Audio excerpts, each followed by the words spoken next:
This movie shows you how to apply materials to the barracks and add more detail using bump maps. Choose the barracks selection set, then right-click in the viewport and choose Isolate Selection. Click an empty area of the viewport to deselect the barracks set. Open the Slate Material Editor and create a material for the walls as you learned in the last movie. Drag a standard material node into the active view. Double-click the node to display its parameters, then rename it Barracks Walls.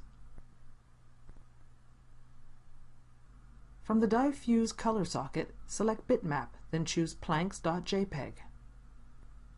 The barracks are instanced objects, so in the Options menu, make sure that Propagate Materials to Instances is active.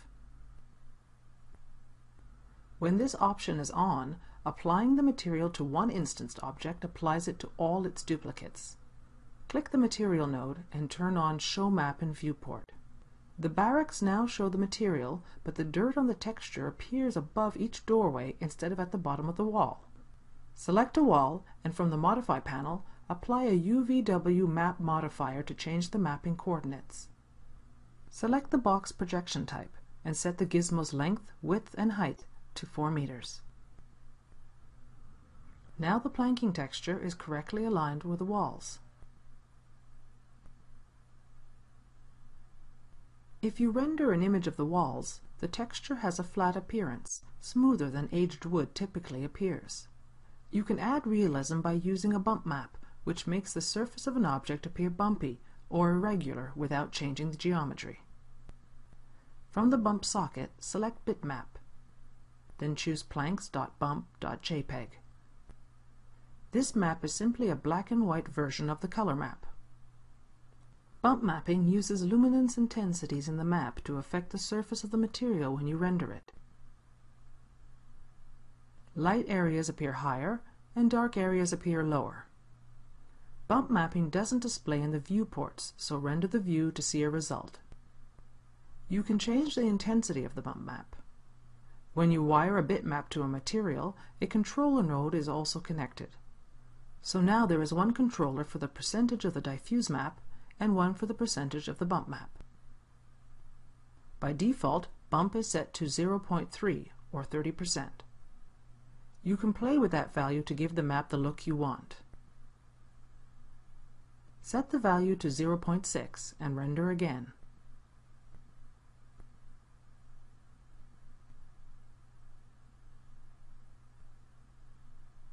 Now you can create a material for the roof. Click a node, press Ctrl-A, and press Delete to clear the view. Create another standard material and name it Barracks Roof. From the Diffuse color socket, select Bitmap, then choose metalplate.jpg. Connect the material to the roof. Click the Material node, then turn on Show Map in Viewport. The corrugated plate should follow the slope of each roof, instead of being stretched lengthwise like this. Select the roof and apply a UVW map modifier. The planar option makes sense, but is projecting towards the front of the building, not down onto the roof. Choose Y as the alignment axis. Now it's projected in the right direction, but the gizmo is rectangular. To retain the square texture's projections, make the gizmo square as well. Finally, turn on Angle Snap. Expand the UVW map modifier, select the gizmo, and rotate it 90 degrees. Deselect the gizmo when you're done. The metal plates are oriented correctly now. And now that the roof texture is in place, you can create the bump map for it. Choose metalplate.bump.jpg and set its amount to about 0.6. Render the scene to see the result. Use the techniques you have learned to create a material for the floor.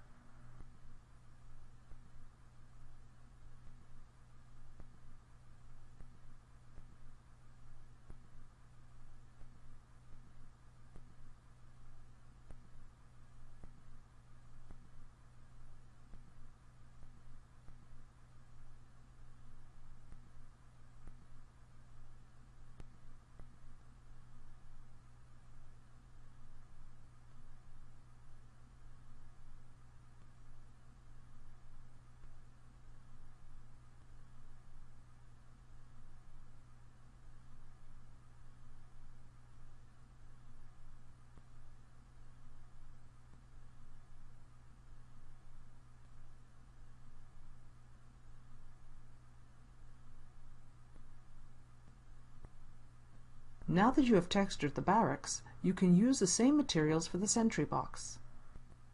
The trick is to use the same materials and the same UVW map settings. Choose the sentry box selection set and isolate it.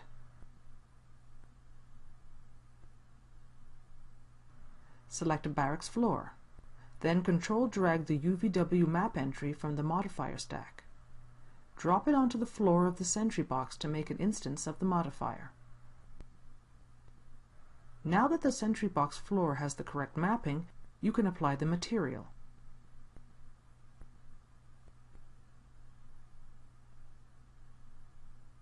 Do the same steps for the roof and walls.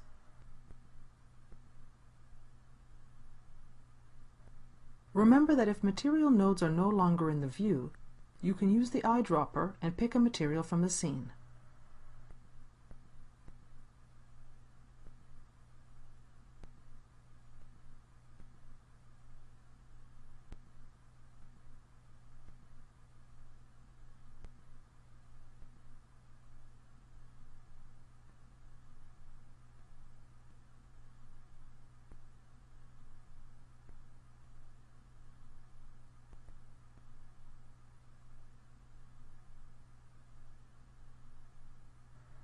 See Part 3 to create materials for the roof of the house and the fence.